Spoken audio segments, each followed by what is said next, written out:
તો જૂન મંથની first recipe આજે આપણે બનાવીએ છીએ અને એ છે તવા મેગી, જે મારા કોલેજના ડેઝમાં હું ખાતી હતી. અમારા કોલેજના કેન્ટીનમાં બનતી હતી તવા મેગી, એ બતાડું છું. જો મેગી માટે તમને બધાને ખબર છે, સૌથી પહેલાં તો બોઇલિંગ વોટર જોશે. એમાં એકદમ સ્વાદ અનુસાર મીઠું નાખવાનું, કારણ કે બટરમાં પણ મીઠું હશે અને મેગીના મસાલામાં પણ મીઠું હોય, રાઈટ. હવે ઇન્ગ્રેડિયન્ટ્સ જોઈ લો તવા મેગીના. સૌથી પહેલાં જોશે તેલ 2 ચમચી, બટર જોશે, અમારું ઘરનું બટર છે 2 ચમચી, લસણની 7-8 કળી જોશે, 1 chopped onion, 1 chopped capsicum, 1 finally chopped tomato, 2 ચમચી કોથમીર, આ છે મિક્સ્ડ હર્બ્સ, 2 ચમચી દૂધ, લાલ મરચું પાવડર, લીંબુનો રસ. અને અત્યારે આટલા ઇન્ગ્રેડિયન્ટ્સ મેં તમને તો બતાવ્યા છે. હવે આ હું તમને ઇન્ગ્રેડિયન્ટ્સ યુઝ કરું. આપણે મેગી યુઝ કરી છે. Easy peasy Maggi recipe today it is tawa Maggi. આને તમે તોડી લેજો અને અંદર રાઈટ નાખી ત્યાં સુધી. હવે આને આપણે 60% જ કૂક કરશું. 60 to 70% કૂક કરવાનું. ત્યાં સુધી છે ને શું કરવાનું છે, એક તેલ લેવાનું, એક વઘારિયામાં તમારે છે ને તેલ લેવાનું. આ બોઇલ થાય ને એટલી વાર આપણે આ પ્રોસેસ કરી લઈએ. અને આ તેલ પાછળથી આપણે બચાવવાનું છે.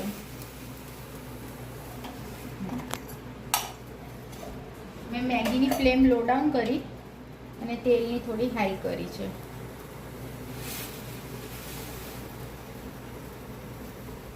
હવે આ જે તેલ છે ને એમાં આપણે આ લસણની 7-8 કળીઓ નાખી દેવાની અને એને છે ને ગોલ્ડન જેવી કરવાની. અને પછી એને ખરલ ખાયણી દસ્તામાં આપણે લસણ કૂટવાનું છે.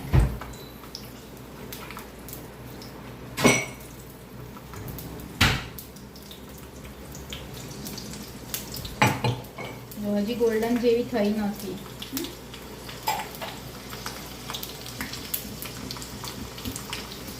આ સાઈડ મેગી કેટલી કૂક થઈ છે, 50% કૂક થઈ છે. 70% જેવી કૂક કરવાની. હા, જો ત્યાં થોડું થોડું ગોલ્ડન થવા લાગ્યું છે.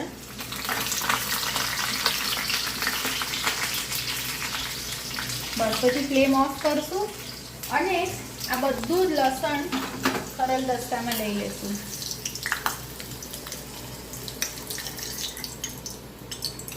અને આ તેલને બચાવવાનું છે, કારણ કે પાછળ આપણે એને તવા પર યુઝ કરવાનું છે, રાઈટ. હવે આમાં આ જો આ ખરલ દસ્તામાં મેં આ 7-8 ગોલ્ડન થયેલી લીધી હતી ને કળીઓ લસણની, એમાં મેં 2 ચમચી લાલ મરચું પાવડર નાખ્યું, ચપટી જ મીઠું નાખીશ, બરાબર. અને લીંબુનો રસ લેવાનો છે આપણે 1/2 ચમચી જેવો. અને આને કૂટીને એક પેસ્ટ તૈયાર કરું છું, ફાઇન પેસ્ટ.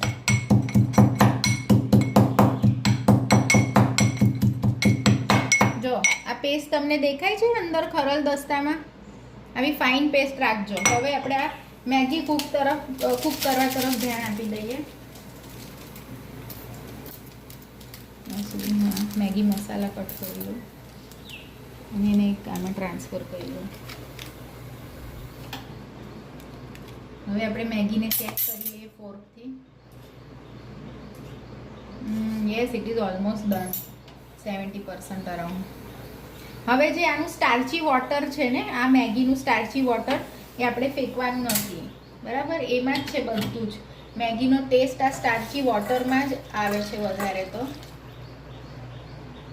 અને આની કુકિંગ પ્રોસેસ આપણે બંધ કરવા માટે એકવાર હું મેગીને આવી રીતે ઠંડા પાણીમાં ધોઈ લઉં છું અને આને અહીંયા નીતારવા મૂકી દઉં.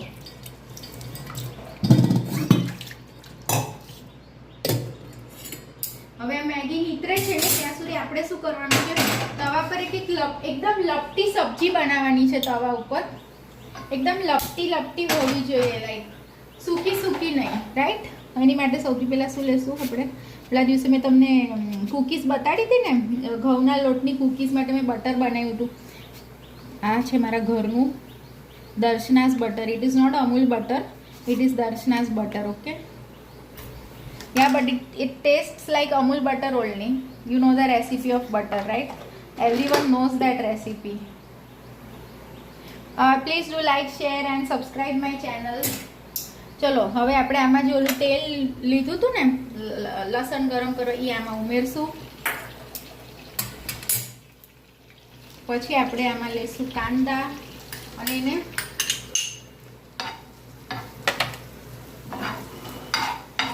તવી લોખંડની છે હા, નોનસ્ટિક નહીં લેતા. જો તમને આમ સારી ઇફેક્ટ જોઈએ ને, થોડી બર્નિંગ ઇફેક્ટ, તો પછી લોખંડ નોનસ્ટિક પણ લેવાય, બેવ લેવાશે, પણ મેં લોખંડની લીધી છે. ઓકે, થોડી બર્નિંગ ઇફેક્ટ આવે ને એની માટે. અને એમ પણ જો તવા પર એક પણ સબ્જી નહીં ચીપકે, કારણ કે આ સ્ટાર્ચી વોટર જે બચ્યું છે ને એ આપણે યુઝ કરશું ને આવી રીતે મેગીમાં અંદર એડ કરશું ને, એટલે એ મેગી આ લોઢીને ચોટશે નહીં. હવે આ સ્ટાર્ચી વોટર છે ને થોડુંક હું આ પેસ્ટમાં નાખું છું. લસણની જે મેં પેસ્ટ બનાવી ને એમાં હું આ 3 table spoon starchy water add કરું છું. કેમ? એનાથી આ પેસ્ટ એકદમ જ ફાઇન જાડી થઈ જશે. હવે આપણે એડ કરીશું આમાં એક ટોમેટો. ગોલ્ડન બ્રાઉન થઈ જાય ને ઓનિયન, પછી ટોમેટો એડ કરવાનું અને સ્લાઇટ મીઠું નાખવાનું, બહુ નહીં.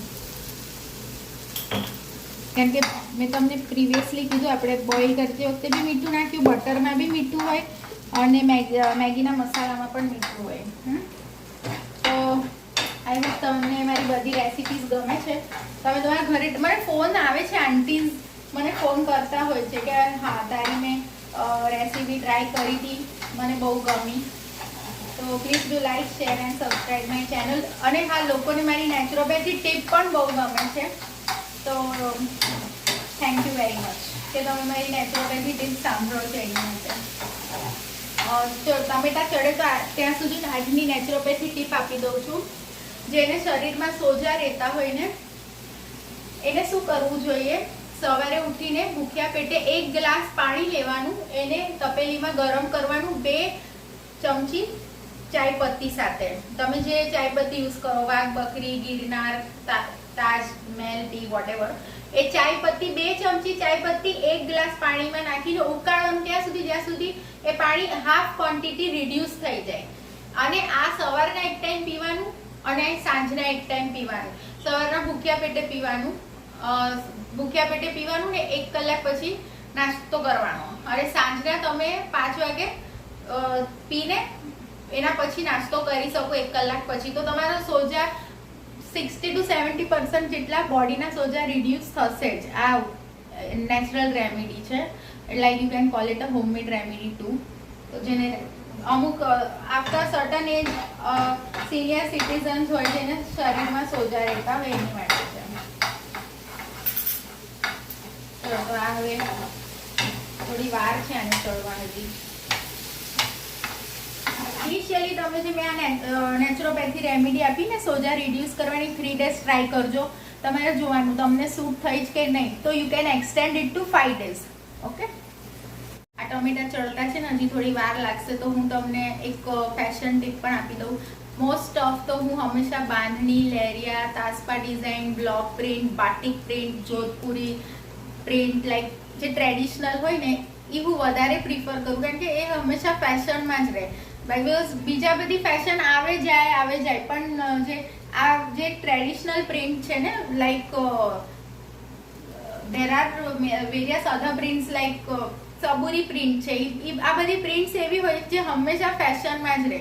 એ ના આવે ના જાય, બીજી બધી આવશે જશે. એટલે મોસ્ટ ઓફ હું એવા જ ક્લોથ્સ પરચેસ કરું. આ એક ફેશન ટીપ પણ છે.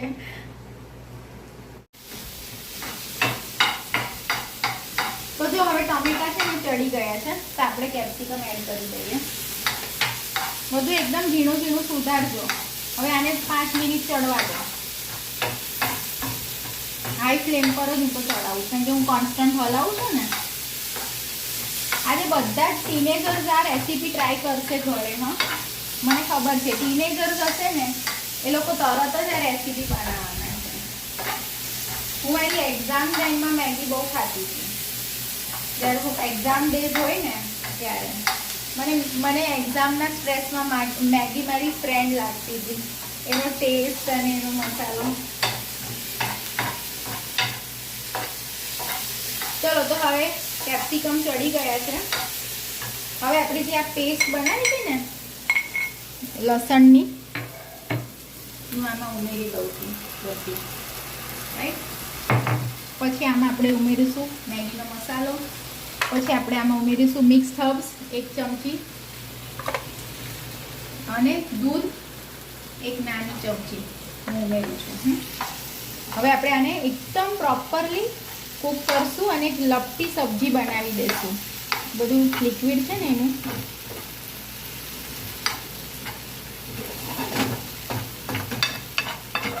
જો છો ને કેટલું ફાઇન ફાઇન લાગે છે અને ટેસ્ટ પણ યમ આવે છે.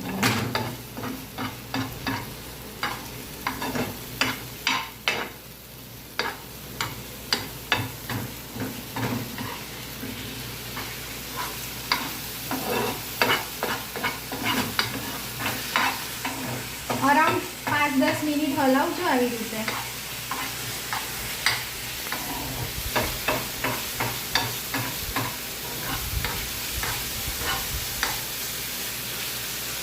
પછી જ્યારે આપણે મેગી એડ કરશું આપણે એક આવો ફોર્ક જોશે હલાવવા માટે.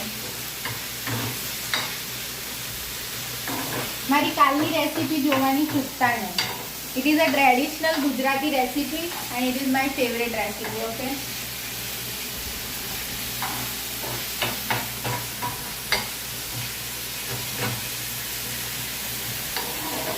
સબ્જી એકદમ લપટી થઈ ગઈ છે. 1 ચમચી મેં સ્ટાર્ચ વોટર, આજે અહીંયા મેં સ્ટાર્ચ વોટર કાઢ્યું હતું ને મેં એડ કર્યું છે, રાઈટ.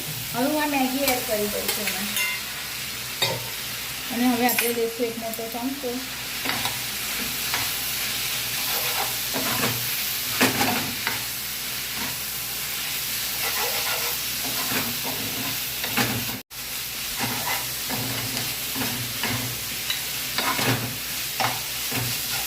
આપણે 30% મેગી તવા પર કૂક કરવાની છે. ઓકે, એટલે હું આને તવા ઉપર રાખું છું. સુગંધ બહુ મસ્ત આવે. હા, લો મમ્મી બોલે એટલે આવતી જ હોય. મમ્મી કે એટલે આવે જ છે. તું બનાવે છે એટલું સરસ ને, સુગંધ તો આવે જ. ને બેસ્ટ કૂક તો બધાના મમ્મી જ હોય. બધાની મમ્મી બેસ્ટ કૂક હોય જો ભાઈ, કારણ કે મમ્મીઓ રસોડામાં 24 કલાક પણ રહી શકે. જો રહેવાનો ટાઈમ આવે વખત તો મમ્મીઓ ના ન કે ના અમે નહીં રહીએ. ચલો હવે આપણે આને સર્વિંગમાં દઈ લઈએ.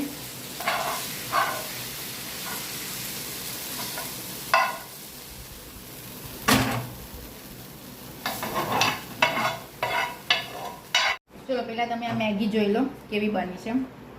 મારી મમ્મીનું ફેવરેટ ગાર્નિશ કરી દો કોથમીર. તો સી આજની મેગી રેડી થઈ ગઈ છે. હું આ મેગીને હવે એન્જોય કરું અને તમે પણ તમારા કિચનમાં જઈને ઝટપટ આ મેગી બનાવી લો. Tawa Maggi, chilli garlic tawa Maggi. Okay, have a nice day. By.